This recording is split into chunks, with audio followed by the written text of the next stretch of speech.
Assalamualaikum warahmatullahi wabarakatuh. Halo Bapak dan teman-teman semuanya. Perkenalkan, nama saya Bima Muhammad Galuh, NIM 19016081.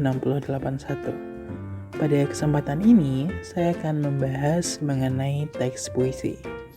Pembahasan mengenai teks puisi ini akan saya sampaikan dalam bentuk 3 pembahasan. Adapun pembahasan tersebut yaitu konsep dasar puisi, unsur-unsur puisi, dan juga jenis-jenis puisi.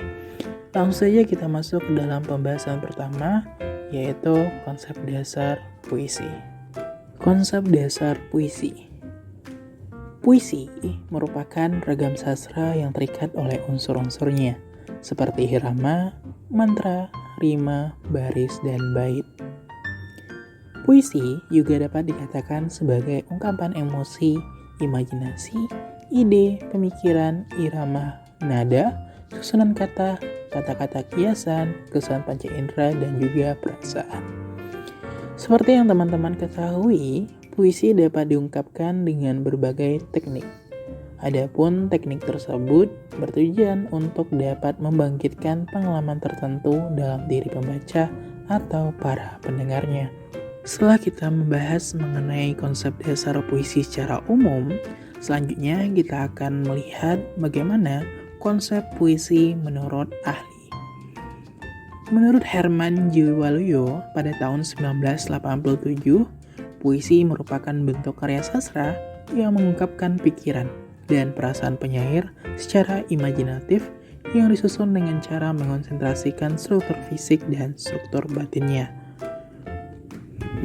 Jadi, dapat kita simpulkan bahwa puisi merupakan bentuk karya sastra yang terdiri dari struktur fisik dan struktur batinnya.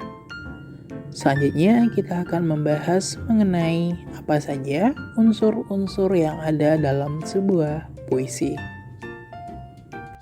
Unsur-unsur puisi.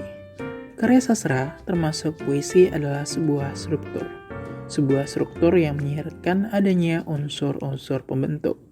Pembentuk unsur puisi ada 2 golongan, yaitu unsur intrinsik dan juga unsur ekstrinsik. Unsur intrinsik puisi adalah unsur yang membangun puisi dari dalam puisi itu sendiri. Sedangkan unsur ekstrinsik adalah unsur yang berada di luar puisi yang bersangkutan. Unsur-unsur itu tidak berdiri sendiri-sendiri, melainkan saling mendukung antara unsur satu dengan unsur lainnya. Pada pembahasan selanjutnya, kita akan membahas apa saja komponen-komponen yang termasuk ke dalam unsur intrinsik dan juga unsur ekstrinsik dalam sebuah puisi. Pada pembahasan pertama, kita akan mengenal yaitu komponen dalam unsur intrinsik. Komponen-komponen yang ada dalam unsur intrinsik itu terbagi menjadi beberapa jenis, seperti diksi, pencitraan atau imaji, gaya bahasa, unsur-unsur ketatabahasaan, perwajahan atau tipografi, dan juga bunyi. Diksi. Diksi adalah pilihan kata yang tepat dan selaras dalam penggunaannya untuk mengungkapkan gagasan seperti apa yang diharapkan. Dalam puisi, diksi diartikan sebagai pemilihan kata-kata yang dilakukan oleh penyair dalam puisinya.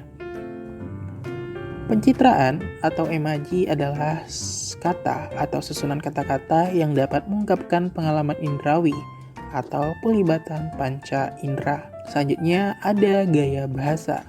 Gaya bahasa yaitu penggunaan bahasa yang dapat menghidupkan atau meningkatkan efek dan menimbulkan konotasi tertentu. Kemudian ada unsur-unsur ketatabahasaan. Unsur-unsur ketatabahasaan ini diartikan sebagai semua unsur tanda bahasa yang terdapat dalam sebuah puisi. Misalnya huruf kapital, huruf miring, tanda titik 2, tanda koma, tanda tanya, tanda seru, tanda elipsis, tanda kurung, tanda plus, dan sebagainya. Komponen berikutnya adalah perwajahan atau tipografi. Perwajahan atau tipografi disebut juga dengan rupa puisi seperti halaman yang tidak dipenuhi kata-kata, tipi kanan kiri atau pengaturan bait dan baris, dan sebagainya. Komponen yang terakhir yaitu bunyi. Bunyi-bunyi tertentu dalam puisi mampu membantu pembaca menemukan suasana yang disajikan oleh penyairnya. Sedangkan dalam unsur intrinsik juga dikenal adanya beberapa komponen seperti tema, nada, rasa, dan juga amanat. Tema adalah landasan atau dasar pijakan bagi penyair untuk mengembangkan puisi. Tema juga merupakan gagasan pokok yang diungkapkan dalam sebuah puisi. Nada diartikan sebagai sikap penyair terhadap pembacanya. Nada juga berhubungan dengan tema dan juga rasa. Selanjutnya yaitu komponen rasa. Rasa adalah sikap penyair yang terdapat pokok permasalahan yang dalam puisinya. Kemudian ada amanat. Amanat adalah pesan yang ingin disampaikan penyair kepada para pembaca. Setelah mengenal apa saja konsep dasar puisi, unsur-unsur puisi, selanjutnya kita akan melihat apa saja jenis-jenis puisi. Secara umum, puisi terbagi menjadi 3 jenis. Di antaranya adalah puisi lama, puisi baru, dan juga puisi kontemporer. Puisi lama adalah puisi yang dihasilkan sebelum abad ke-20. Puisi jenis ini terbagi ke dalam beberapa jenis. Di antaranya adalah pantun, talibun, pantun berkait, pantun kilat, gurindam, syair, mantra, dan sebagainya. Sedangkan puisi baru adalah puisi yang lebih bebas daripada puisi lama, baik dalam jumlah baris, suku kata, maupun rima. Beberapa jenis puisi baru yaitu balada, himne, ode, epigram, dan sebagainya. Lalu, puisi kontemporer adalah jenis puisi yang berusaha keluar dari ikatan konvensional. Puisi kontemporer selalu berusaha menyesuaikan dengan perkembangan zaman dan tidak lagi mementingkan irama, gaya bahasa, dan lainnya yang terdapat dalam puisi lama maupun puisi baru. Puisi kontemporer dapat diklasifikasikan menjadi seperti puisi mantra, puisi meling, dan puisi konkret. Pembahasan terakhir dalam video pembelajaran ini yaitu kita akan melihat salah satu contoh teks puisi yang dibuat oleh seorang sastrawan. Terlihat pada gambar yang sudah disajikan, kita akan melihat dan membaca sebuah puisi yang dibuat oleh Chairil Anwar yang berjudul Aku. Mari kita baca. Kalau sampai waktuku, ku mau tak seorang kan merayu, tidak juga kau. Tak perlu sedu-sedan itu.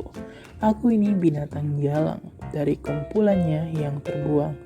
Biar peluru menembus kulitku, aku tetap merada menerjang. Luka dan bisa ku bawa berlari hingga hilang petih perih. Dan aku akan lebih tidak peduli. Aku mau hidup 1000 tahun lagi. Ini adalah salah satu dari contoh teks puisi. Baik teman-teman, itulah penyajian singkat dari video pembelajaran yang saya buat mengenai teks puisi. Semoga dari pembahasan tadi kita dapat memahami lebih lanjut mengenai puisi yang dimulai dari konsep dasar puisi, unsur-unsur puisi, jenis-jenis puisi, dan bagaimana pengimplementasiannya dalam sebuah puisi. Sekian, saya ucapkan terima kasih. Mohon maaf apabila terjadi kesalahan dari segi pengucapan. Saya akhiri. Wassalamualaikum warahmatullahi wabarakatuh.